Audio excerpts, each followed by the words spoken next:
કે આકલ થતા થાય હા બધા કંઈક મરદ મુશાળા, આકલ થતા થાય હા બધા કંઈક મરદ મુશાળા, કોઈ ગામ કોઈ ગોંદરો સમરા ગણમાં હોમાયા હાડ એને સડે સિંદૂર ને પાઘડી, એને સડે સિંદૂર ને પાઘડી. જનની જણજે તો હેડા જણજે કા દાતા અને કા તો સુર અને કા તો રેજે માં વાંદણી ગુમાવજે તારું મૂળ. અને ખાસ કરી અને આજના યુવાને આમાંથી ક્યાંક પણ શીખી અને આવનારા દિવસોની અંદર આપણેથી સારા કાર્ય, બહેનો દીકરીઓની સેવા, ગૌ માતાની સેવા, આપણે કઈ કુળમાં જન્મા છીએ, આપણાથી શું કાર્ય થાય, આપણાથી શું ન થાય. આજે આહિર સમાજના સંત સુરા અને સત્યો જાતા હતા ન્યાય અને લડાઈ થઈ અને માથું ત્યાં કપાઈ ગયું, માથું ધડ નથી લડતું એ ધડપુરમાં ત્યાંથી આ કેટલું અંતર કેટલું છે. જય જીવા દાદા, જય જીવા દાદા, જય દેવા દાદા, જય દેવા દાદા, જય બરમાણી માં, જય બરમાણી માં, જય ભૂતળા, જય ભૂતળા દાદા. આજ રોજ રાજુલા તાલુકાનું ઝીંઝકા ગામ અને ઝીંઝકા આપણે નકુમ પરિવારના જીવા દાદા અને ઢોલા પરિવારના દેવાજ દાદા અને ભૂતળા દાદાનું દેવસ્થાનક ઝીંઝકાની અંદર આવેલું છે.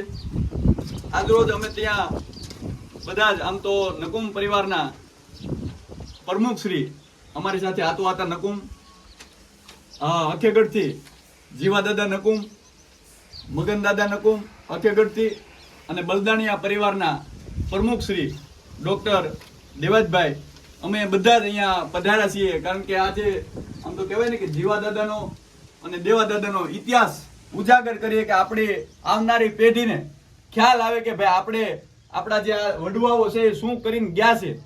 અને ખાસ કરી આજે અમે કહેવાય ને કે આપણા જે પાયાના પથ્થરો છે આ સમાજમાં અને ઘણું બધું નોલેજ આ પડ્યું છે અને આજે ફરીવાર ઉજાગર કરીએ એના વિચારો તમારી સામે આવે તો તમને પણ ખ્યાલ આવે કે ભાઈ એમની સાથે સાથે આ બધા જૂના જે આપણા પાયાના પથ્થરો છે એમની વાણીને તમે સાંભળો તો તમને પણ ખ્યાલ આવશે કે ભાઈ આપણાથી શું કરાય ને આપણાથી શું ન કરાય.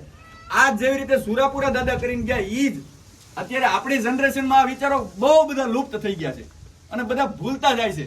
પણ અહીંયા સુધીની જે આ પેઢી હતી ત્યાં તો હજી પુષ્કળ પ્રમાણમાં એના એ જ વિચારો છે. પણ ફરીવાર આ ઉજાગર થાય એના માટે થઈને આપણા આહિર સમાજના જેટલા પણ સુરાપુરા દાદા છે, જેટલા પણ પરિવારના સુરાપુરા દાદા છે ત્યાં જઈ અને આપણે વિડીયો બનાવી છીએ જેથી કરી અને આવનારી પેઢીને ખ્યાલ આવે કે ભાઈ આપણાથી કેવું કામ કરાય અને કેવું ના કરાય, આપણે કોના વંશજ છીએ. તો એના ભાગરૂપે આજરોજ અહીંયા આવ્યા છીએ અને જીવા દાદાના ઇતિહાસ વિશે આપણે થોડીક ચર્ચા કરીએ. તો આપણી સાથે અહીંયા જીવા દાદાનો ઇતિહાસ જાણવા માટે આપણી સાથે જીવાતા જ છે, અખેગઢથી ખાસ આ સહયોગી છે. તો જીવા દાદા ચર્ચા કરીએ કે જીવા દાદા 19મી સદીમાં બે ભાઈઓ હતા આપણે, જીવા દાદા અને બાલા લીલા દાદા. મેપા મેળા અને જીવા ત્રણ ભાઈઓ દેવાતાના દીકરા. હા હા. પછીથી મેપાભાઈ નો દીકરો બાલોભાઈ, જીવાતાને કાક ભત્રીજો થાય. આના બાપુ નામ દેવા હતા, દેવા દેવા. હા હા હા. જીવા દેવા નાના હમ. અને મેપાભાઈ. અહીંથી ભોળા ઓલા ભોળા દેવા વસ્તેરા અને મેપા દેવા મોટા. મોટા. મેપા દેવાનો ઈ ગુંદડી રહેતા અને ન્યા ઈ નાનો દીકરો બાલો લીધો, હા હા મોટા ભાઈ દીકરો. હા હા. એટલે ભત્રીજો થાય ને. ઈ ગુંદણા રહેતા. આ ઈ ગુંદડી રહેતા. ગુંદણી. પછી એને ઈ આજે આ કહી ગયો છે ને હા હા. ત્યાં જાના કોકે કીધું કે ના કાકા યાતી છે કે જ્યાં મિલ જાવ કે બધા ત્યાં મોટો કેરો. ઈ સિવાય તો પછી આપણે બીજો હા બીડું ન હોય એટલે હું. બાલાતા ને પછી મોટા કેરા. બાકી આ ત્રણ ભાઈઓ છે ઈ હસું દેવાતાના દીકરા, જીવાતા નાના હોતી, અમારા દાદા વસ્તીરા હા હા. અને મેપાતાના મોટા. પછી અહીંયા ઝીંઝકામાં કઈ રીતે આવ્યા? જેનકામાં તો ઈ બસ અહીંયા આવ્યા હમ. ઈ લોકો ના ગુંદણી રહ્યા, મેપાભાઈ ની એક હા. ગુંદા ગુંદણી હા, હા. અને બીજા ભાઈઓ અહીંયા પછી આ જે શહીદ થયા ટૂંકમાં, હે? શહીદ થયા છે જીવા દાદા, હા. તો શહીદ કઈ રીતે થયા છે? શહીદ તો બસ હટામ કરવા રાજુ લાગેલા. હમ. હા.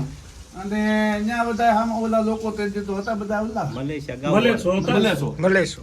હવે ઈ કઈક હોદા તો દીછું ને પછી તો ધીંગાણું થાય પછી તો મેળ જ નો રહે. હા હા હા. હવે એમાં હું એમ કહું કે તેથી હાલી ને વહીવટ બધા કરે. હા હા. હાલી ને કા ઘોડા પગપાળા. બીજું કોઈ હતું નહીં પગપાળા. પછી આવતા હોય છે અથવારો મામા ભણે તો ભાઈ હમ, હમ, હમ. આવતા હોય એટલે મારી કોઈ કઈ ગયો નહીં પછી તો મેળ નો રહે. હા હા. પછી હામટું માણા ઓલું થઈ ગયું હોય તેમાં માથા કપાઈ ગયા. એટલે હવે જીવાતાનું માથું એકનો ત્યાં બોલે છે ભેળાય. ગૌ માતા ટૂંકમાં હા, ન્યા ગૌ માતા ગૌ માતા. નામ રાખ્યા. એક ગૌ. ફેરાય ગૌ ને રક્ષા માટે. પહેરાય. આ સહી એટલે થયા. ટૂંકમાં અહીંયા ગાયનું ધણ વાળીને જાતા હતા. હા, હા. એટલે ન્યા જે જીવા દાદા જોઈ ગયા. હા. એટલે ઈ એના તમે- ફળીમાં છે માથું. એને આ ઘેરા આયનના ફળીમાં માથું છે. હમ. અમારી ઘેરા. ઘેરા પૂંજે છે. હં. અમારે ખરેખર પૂંજવું પડે પણ ભેટગ્યુંથી અહીંયા પૂંજે છે. હા. તે નકર ખરેખર માથું માથું અમે તો એટલે- પતંગ જઈ જઈએ છીએ. ફેરાય છે, ફેરાય ન્યા છે. બધા જાય. હા. તો આ ટૂંકમાં ન્યા એમને ગૌ માતાને ધણ વાળીને જાતા હતા. ન્યા એમની લડાઈ થઈ હા. અને માથું ન્યા કપાઈ ગયું. માથું અને ન્યા ધડ ન્યાથી લડતું અહીંયા લડતું ધીરકાયેલું. એ ધડ ટૂંકમાં ન્યાથી અહીંયા કેટલું અંતર કેટલું છે? ઘેરાય. હા. માટી ગાળી. હા, 35 ચાલી. 40 કિલોમીટર ધડ લડતું લડતું અહીંયા લડતું આવ્યું. એટલે આ આપણો ઇતિહાસ ટૂંકમાં જીવા દાદાનું ધડ અહીંયા લડતું આવ્યું. હા. પછી અહીંયા આવતા એમને ટૂંકમાં ગળીનો દોરો નાખવાથી ટૂંકમાં આ ધડ અહીંયા જીંચકા ભૂતળા દાદા આવવાનું હતું અને છેલ્લે અહીંયા ગળીનો દોરો નાખી અને એમનું- તેથી અહીંયા જ રહેતા. તો દાદા રાજુલાથી અટાણું કરીને આવતા થાય અને ગાઉનું ધણ મલેશિયા વાળતા થાય. એટલે પછી તો પુરાપુરા છે પુરાતન સડે કે હા, હા. હિન્દુનો દીકરો છે ગાયું જો વાળી જાય તો એને પુરાતન સડે. હા. એટલે ત્યાં તમને કોઈ ધીંગાણું થયું ને ગાયુંને પાછું વાળ્યું હમ. ને ગાયું પાછું વાળ્યા પછી તમને કહું કે દગો કરીને મલેશિયા કોઈ પણ માથું કપાઈ ગયું દાદા. હા. ત્યાંથી ધડ લડતું અહીંયા હું દીધું. અહીંયા જીંસકા સુધી આવ્યું હમ. જે સમય છો હોય એક દી છો બે દી છો જે છે પણ લડતું લડતું લડતું બે- લડતું અહીંયા લડતું આવ્યું અહીંયા એને દાદા પાસે જવાનું હતું ભૂતડા ભૂતળા દાદા દાદા પાસે. ધણને જવાનું હતું ધણને પણ અહીંયા પહોંચાણું નહીં ત્યાં જે સમયમાં જે તે સમયમાં કોઈ ગળીનો દોરો નાખી દીધો હા, હા. એટલે ધડ ત્યાંથી એઠું પડી ગયું અને પછી અહીંયા દાદા અહીંયા થાપના ત્યારથી એની સ્થાપના થઈ. ત્યારથી અહીંયા એમને પૂંજાય છે. નકુમ પરિવારના સુરાપુરા દાદા તરીકે પૂંજાય છે. આ એનું છે આ જીવા દાદા અને દેવા દાદા મામા ભાણિયાનું એક જ સાથે એક જ યુદ્ધમાં ટૂંકમાં જે કહેવાય ને કે શહીદી એમને ઓરી છે અને આજે આપણે એમને યાદ કરતા એમનો થોડોક ઇતિહાસ યાદ કરવો હોય તો આપણે બલદાણિયા પરિવારના પ્રમુખ સાહેબ આપણી સાથે છે. એમની સાથે જ આપણે ચર્ચા કરીએ કે સાહેબ આ એક સાથે એક જ યુદ્ધમાં જે શહીદ થયા છે એમની વિશે આપણે થોડીક આપણે યુવાનોને જાગૃત. આજે આહિર સમાજના સંત સુરા અને સતીઓ પરસંડ કે વિશાળ જગ્યા ઉપર બધી જગ્યા ઉપર આપણે સુરાપુરા અને સતીઓ છે પણ અત્યારે હાલ આ સમયની અંદર જે આ સુરાપુરાનો અને સતીઓનો ઇતિહાસ જે છે લુપ્ત થવા રહ્યો છે તો એ લુપ્તને ઉજાગર કરવા માટે આજે આહિર સમાજના તરવરિયા યુવાન તરુણભાઈ આજે સુરાપુરા દાદા આહિર સમાજના સુરાપુરા દાદા આહિર સમાજની સતીઓ જેનો ઇતિહાસને ઉજાગર કરવા માટે એક એણે નેમ લીધેલ છે કે ભાઈ આપણા જ્યાં જ્યાં સુરાપુરા હોય ત્યાંનો ઇતિહાસ એમના પરિવારના કોઈ પણ વડીલો દ્વારા એ ઇતિહાસને ઉજાગર કરવાનું કામ કરી રહ્યા છે તે ખૂબ પ્રશંસનીય છે. આજે આપણે નકુમ પરિવારના દાદા જીવા દાદા તેમજ ભોલા પરિવારના દેવજ દાદા આપ જોઈ શકો છો અને બાજુમાં બ્રહ્માણી માતાજી છે એ પણ આપ જોઈ શકો છો. હવે આ પરિવાર પાસેથી જાણતા એવું અનુભવ્યું છે કે ભાઈ આ દાદા દેવત દાદા અને આપણે જીવા દાદા એ મામા ભાણેજનો સંબંધ ધરાવે છે. જે કોઈ કારણોસર કોઈ જગ્યાએ ગયેલા અને ત્યાં એક મલેચ્છો ગાયું વાળી જતા મલેચ્છો ગાવું વાળી જતા ગાવુંની પાછળ આ મામો ભાણેજ ગાવુંનું ધણ વાળવા માટે પોતે બંને શહીદ થઈ ગયેલા. જેમાં જીવા દાદા છે એ મામા છે અને દેવા દાદા છે એ ભાણેજ છે એમના. તો મામો ભાણેજ બે આ સમરાગણમાં ખપી ગયા અને જે જીવા દાદાનું ધડ મસ્તક અત્યારે હાલ ભેરાય અત્યારે હાલ ભેરાય જીવા દાદાનું મસ્તક છે તો ત્યાં મસ્તક પૂંજાય છે અને ત્યાંથી ધડ લડતું શેક અહીંયા ઝીંસકાના પાદર સુધી પૂગ્યું. પછી કોઈ કારણોસર કોઈ પણ વ્યક્તિએ માથે ગળીનો દોરો નાખી દીધો તો ધડ ત્યાં સ્થિર થઈ ગયું અને ત્યાર પછી આપણે જીવા દાદા અને અહીંયા દેવા દાદા ધોલા પરિવારના દાદા અને નકુમ પરિવારના દાદા બંને દાદા એક સાથે અહીંયા ઝીંસકા ગામના પાદર ઉપર એમનું બેસણું થયું અને આ બંને દાદાઓ આજે પૂજાય છે. આપ જોઈ શકો છો જે નકુમ પરિવારના પ્રમુખ શ્રી આતુભાઈ મગનભાઈ તથા જીવાભાઈ અને નવલભાઈ અને તરુણભાઈ આ આહિર સમાજના સુરાપુરાનું જે ઇતિહાસને ઉજાગર કરવાનું નેમ લીધેલ છે તો આજે હું તેમની સાથે 3-4 દિવસથી હું પણ સાથે જ છું.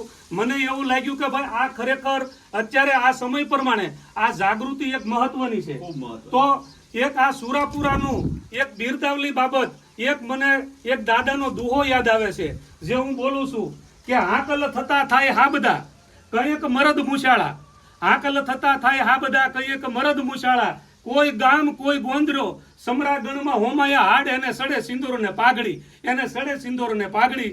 જય જીવા દાદા, જય દેવા દાદા. ખાસ કરીને આજના યુવાનોને આ બધો જ તમે ઇતિહાસ જોઈએ. આપણે ઢોલા પરિવાર ભાગ્યશાળી પરિવાર કહેવાય, સાથે જ નકુમ પરિવાર ભાગ્યશાળી પરિવાર કહેવાય. આમ તો આપણો આહિર સમાજ છે ને, એમનો ઈષ્ટદેવ કૃષ્ણ ભગવાન છે. એટલે ત્યાંથી જ આપણે આ યદુ, આમ તો કહેવાય ને કે આપણે પૌરાણિક વૈદિક કાળના યદુવંશી, પ્યોર યદુવંશી આહિર છે. ઈષ્ટદેવ કૃષ્ણ ભગવાન છે. આપણે ભાગ્યશાળી ગૌરવશાળી કહેવાય. અને એમાંય જો પરિવારની વાત કરીએ તો આમ તો દરેક પરિવારનો આપણો એવો ઇતિહાસ છે. કોઈ પરિવાર બાકી નથી કે જેને ગૌ માતા માટે બલિદાન ન આપ્યું હોય. અને જ્યારે આજે ઢોલા પરિવારની વાત કરવી હોય, નકુમ પરિવારની વાત કરવી હોય, આ બંને પરિવાર ભાગ્યશાળી કહેવાય કે જીવા દાદા આમ તો કહેવાય ને કે ધડ વગર 2 દિવસ લડ્યા હોય માત્ર ગૌ માતા માટે. ત્યારે આજનો યુવાન શું કરી રહ્યો છે? આપણે આજે વિચાર કરવો જોઈએ કે આપણે કઈ કુળમાં જન્મા છીએ, આપણાથી શું કાર્ય થાય, આપણાથી શું ન થાય. અને ખાસ કરી અને આજના યુવાને આમાંથી ક્યાંક પણ શીખી અને આવનારા દિવસોની અંદર આપણેથી સારા કાર્ય, બહેનો દીકરીઓની સેવા, ગૌ માતાની સેવા અને સમાજની આગળ પ્રગતિ થાય એવા કાર્યો કરવા જોઈએ. આજના યુવાને વ્યસન મુક્ત થવું જોશે, વ્યસન છોડવું પડશે અને આપણે બધા સાથે મળી અને સમાજની પ્રગતિ કઈ રીતે થાય એ દિશામાં કાર્યો કરીએ. પણ આજનો યુવાને ખાસ આજે આ સાહેબે જેવી રીતે કીધું ને, ખૂબ સરસ વાત કરી. ત્યારે મને એવું 2 શબ્દ એવા કહેવાના મન થાય છે. જનની જણજે તો હેડા જણજે, કા દાતાર અને કા તો સુર, અને કા તું રહેજે માં વાંદણી, મત ગુમાવજે તારું નૂર.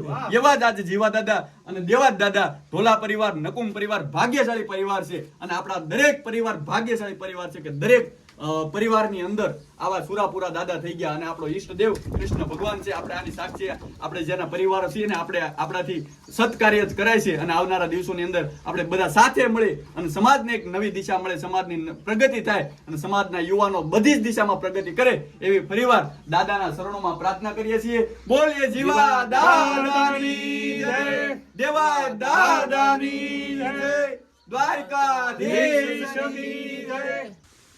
આપણે જીવા દાદા અને દેવા દાદાના દેવસ્થાનક ઉપરથી ભૂતળા દાદાના દેવસ્થાનક ઉપર આવ્યા છીએ. ઝીંઝકાની અંદર જ ભૂતળા દાદાનું અહીંયા દેવસ્થાનક આવેલું છે. તો દાદાનો ઇતિહાસ આપણે થોડોક આતા પાસેથી, મગન આતા પાસેથી જ સાંભળીએ કે ભાઈ અહીંયા ભૂતળા દાદાની સ્થાપના કઈ રીતે થઈ અને નકુમ પરિવારની ક્યારથી ભૂતળા દાદા પૂંજાય છે. તો મગન આતા, તમે થોડોક ભૂતળા દાદા વિશે ઇતિહાસ જણાવજો. ભૂતળા દાદાનું એવું છે ભાઈ કે જીવા દાદા અહીંયા ખેતી કરતા હતા. ખેતી હળ લઈને આવતા અને ઓકો સાથે લાવતા હતા, બંધાણી હતા ઓકાના. જે એ ઓકો 2-3 ઉથલ ફરીને ઓકાને સટ મારી લઈને પાછા ખેડવા મળે, પાછા 2-3 ઉથલ મારીને ખેડે. એમ કરતા કરતા 2-4 દી વીતી ગયા. હોકો દાદાનો પી જાય કે બાળા હોકો કોઈ ભાળાતા નથી, પી કોણ જાય છે? એ ધ્યાન રાખ્યું ચોથે જમણે ત્યાં દાદાએ તમને કહું કે વડલેથી ઉતર્યા ને ઓકો મીણા પીવા. જીવા દાદા ત્યાંથી દોટ મૂકી ને આવીને પગ પકડી લીધા, ક્યાં જાવ છો કે? તો કે ઈ હાટો જ હું કાયમ હોકો પી જાતો તને મળવા માટે જ કે ત્યાંથી આ દાદા પર્સન થયા. ને એને જે વિધિ વચન આપ્યું એ કોઈને કહેવાય નહીં એવું કીધું છે. એટલે ત્યાંથી ત્યારથી નકુમ પરિવારને દાદા પૂંજાય છે. અને જીવા દાદા જે ત્યાં આપણે પાર થઈ ગયા છે એને અહીંયા જ પહોંચવાનું હતું. અહીંયા પહોંચવાનું હતું.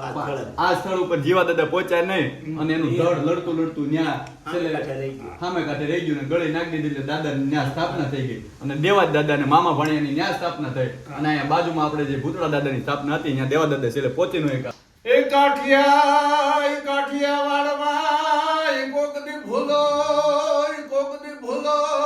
પણ ભગવાન એ તારું મોંઘેરું કરું સન્માન, એ તુને સ્વર્ગ બોલાવું શામળા. વાહ ભાઈ વાહ. ગોકુળમાં મને ગમતું નથી અને જમના ખાલી દે, પણ મારા વાલા સાથે વેર એ સિદ્ધને કરાયા શામળા. જય હો. અમારા વડવા પાસે દાદાભાઈ કામે કરાવેલો. એમ હા, ત્યાં બધી માંડી ખેંચાઈ જતી. એમ હા, મોગા બોળા કરવાના તો મોગા બોળા કરવાના. એ તો મેં એટલે દાદા અને હમીર હમીર તું ના થયા તો દેવકી દેવકી તારો દીકરો એ કંસને હાથે કપાત. હા જીવા દાદા, ખરેખર આ બધી વસ્તુ જ્યારે આપણે યાદ કરશું ને આજે, આજના જમાનામાં અત્યારના યુવાનો ભૂલી ગયા છે. આ બધા આપણે નકુમ પરિવારના પ્રમુખ, બલદાણિયા પરિવારના પ્રમુખ સાહેબ આપણી સાથે દેવાજભાઈ, અને ખાસ કરી મગનાતાને આજે અમે લઈ આવ્યા કે ગઢથી, જીવા દાદાને લઈ આવ્યા. આ લાવવાનું કારણ એવું છે કે આજે જ્યારે ફરીવાર આપણે આ બધા વિચારો જ્યારે પ્રસ્થાપિત કરશું ને સમાજની અંદર, તો કાંઈક ને કાંઈક એમાંથી આપણે એમના પા ભાગનું એમનું જરીક કણ જો આપણે કરશું ને, આપણા સુરાપુરા દાદા કરીને ગયા છે, આ બધા આપણા ગઢિયા જે કરતા હતા એને ફરીવાર આપણે પ્રસ્થાપિત કરશું ને એના વિચારો સમાજની અંદર, તો સમાજની પ્રગતિ નક્કી છે એમ. એટલે આજના યુવાનોએ આ બધા આપણા ગઢિયાઓમાંથી કંઈક શીખવું જોઈએ અને આગળ સમાજની જેવી રીતે દિશા કંઈક સારી મળે એવા કામ આપણે બધાએ કરવા જોઈએ, એવા જ આપણને શોભતા હોય છે. આ જે તરુણભાઈ જે કર્યું છે એ બરોબર છે ને આમાં હું સાથ આપવાનો છે, બધા એક થઈને રહેવાનું છે, જ્યાં બોલાવે એની હાજરી આપવાની છે. ગમે ત્યારે આવા કાર્યમાં બધાને એક થઈને રહેવાનું છે. આહિર મટવાનું નથી, આહિર જ બોલવાનું, ગમે ત્યારે બોલો. આહિરત્વ જગાડવું છે. આ તો આતાનું કેવું એવું છે કે આહિરત્વ જગાડવાનું છે, પ્રસ્થાપિત કરવાનું છે, સમાજને કરી બતાવવાનું છે કે આહિર કોને કહેવાય અને આહિરોથી કેવા કામ થાય અને આપણે કેવા કામ કરવા જોઈએ, કેવા ન કરવા જોઈએ.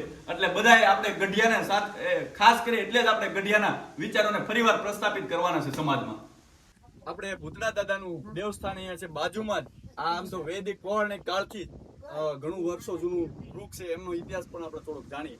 તો સાહેબ જ આપણને થોડોક આ વૃક્ષ વિશે વાત કરશે. આજે ભૂતળા દાદાના નિજ મંદિર પાસે આ એક પૌરાણિક એક ખીજડાનું વૃક્ષ છે અને આપને ખ્યાલ જ હશે કે ખીજડો હશે ને ભૂતળા દાદા હશે. આવું એક પૌરાણિક માન્યતા છે જે ખરેખર આજે આ વૃક્ષ 70-80 વર્ષ આજુબાજુનું આ વૃક્ષ છે, જે અત્યારે દાદાના સાનિધ્યમાં અડગ ઉભી રહ્યું છે. જે આજે 4 વર્ષ પહેલા તોકતે વાવાઝોડું હતું તો એ વાવાઝોડામાં અનેક વૃક્ષો ધરાશયી થઈ ગયા. તો આજે દાદાના જે સાનિધ્યમાં આ જે વૃક્ષ છે એ આપ જોઈ શકો છો કે સ્થિર અને અખંડ હજી એનું એ જ વૃક્ષ છે. તો આવું એક દાદાનું મહાત્મય છે અને આવું એક દાદાના ઇતિહાસ સાથે આ એક વૃક્ષ પણ જોડાયેલું છે, આપ જોઈ શકો છો. આમ તો તોકતે વાવાઝોડું આવ્યું ને ત્યારે તમામ વૃક્ષો પડી ગયા હતા. આપણે આ વિસ્તારમાં ખૂબ ભયંકર વાવાઝોડું આવ્યું હતું, પણ આ જો વૃક્ષ છે આ ઇતિહાસની અંદર આમ તો કહેવાય ને કે ખરેખર આમ જો આ હજી છે એવી ને એવી રીતે અહીંયા ઊભું છે, આને કઈ થયું નહોતું એમ. એટલું પ્રમાણ ભૂતળા દાદા, ભૂતળા દાદાનું એટલું પ્રમાણ. ભૂતળા દાદાની